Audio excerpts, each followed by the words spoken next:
и с Божията милост, защото наистина... Здравейте и слава на Бога на всички! Нека мир, милост и благодат да ви се промножава. Нека любовта на Господа да огрее сърцата ви. Нека Святия Дух да вземе контрол над вас. Амин. Нека всичко, каквото правиме, да го правиме за Господа. Така, сякаш Бог утре ще дойде. И когато дойде Бог в утрешния ден, за теб, за мен и за всеки един от нас, да бъдем готови, да бъдем с чисти сърца, силна вяра, Амин. непоклатим дух и изпълнени с Божия любов. Защо? Защото любовта на Бога покрива множество грехове, а Святия Дух ни прави нови създания за Него. Нека Божия Свят Дух да ни укрепи, да ни направи нови създания за Бог, защото ние сме Божите избрани деца. И когато дойде Бог през утрешния ден, бъдете силни и смели и непоклатими, защото Божията вяра живее в теб и в мен, във всеки един от нас. Защо ли? Защото ние сме Негови деца. А какво по-важно от това? Да имаме привилегията да бъдем Негови деца. Какво по-важно от това?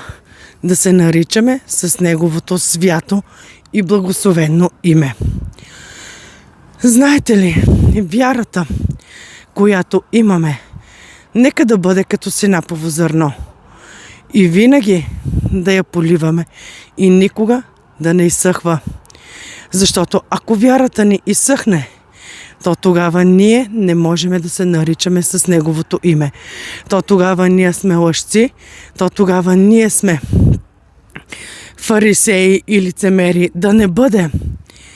И какво казва Бог? Каквото и да поискаме с вяра, то ще ни бъде. Амин. Каквото и да искаме с вяра, Бог ще ни го даде. Когато искаме с вяра от Бог, без никакво колебание, без никакво съмнение, трябва да знаеме, че Той вече ни го е дал. Ние само трябва да повярваме. Ние само трябва да го приемеме. Вярата за християнина е много важно нещо. Вярата за християнина е спасение и нов живот в Бога. Вярата за християнина е ново начало за нов, благословен и изцелен живот. Амин. Ако днес ти имаш вяра към Бога, извикай към Бога в ден на напаст. Той ще ти избави и ти ще го прославиш. Всичко става единствено и само с вяра.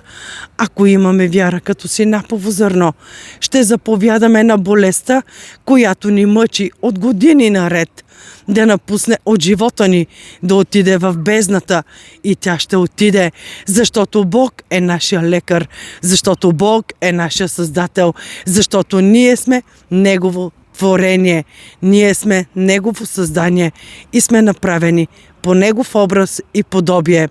Вярвайте, само вярвайте. Бог казва в Словото си няколко пъти: само вярвай, само вярвай. Вярвай наистина в живия и всемогъщ Бог, защото Той е над всичко и над всеки. Бъдете благословени и вярвайте в Бог, защото тази вечер е благовещение. И каквото да поискаме,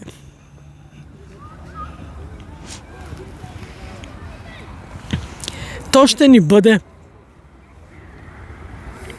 И не само тази вечер, а всяка вечер трябва да бъде благословена и изпълнена с Божията любов. Така е. И с Божията милост, защото наистина Бог е велик. Така е. Наистина човек чрез вяра се изцерява и чрез вяра се освобождава. Чрез вяра планини изместваме, и планини се изхвърлят в морето, в дълбините на морето, защото Бог казва, ако имаме вяра като синапово зърно, ще заповядаме на планината да се измести, да се хвърли в дълбините на морето и тя ще го направи. Но само чрез вяра. Повярвайте в живия Бог, повярвайте във вашия лекар, повярвайте във вашия Създател, във вашия цар на царете, цар на живота ви. И вярвайте, защото Той е в контрол над теб, над мен и над всеки един. Предай товара си на Бога, предай бремето си на Бога, предай живота си на Бога, предай всичко, което имаш в Божиите ръце и не се притеснявай за утрешния ден, защото утрешния ден сам за него си носи теготите, а ти предай живота си, любовта си на Господа и вярвай, защото Той винаги ще бъде в контрол над теб, над дома ти, над финансите ти, над здравето ти, над всичко. И Бог казва, нека всичко, що диша, хвали Господа и нека всички от нас да издигнем гласа си към Господа и да го хвалиме и да го величаеме, защото ако ние мъкнеме, то камъните ще проговорят и те ще го величаят и ще го издигнат. Бъдете благословени в мощното и всемогъщо име на нашия Господ Исус Христос от Назарет. Амин. Амин. Бъдете благословени, брати и сестри. Споделете това послание. Нека колкото се може повече хора да бъдат благословени и насърчени. И Бог да ви пази. Амин. Амин.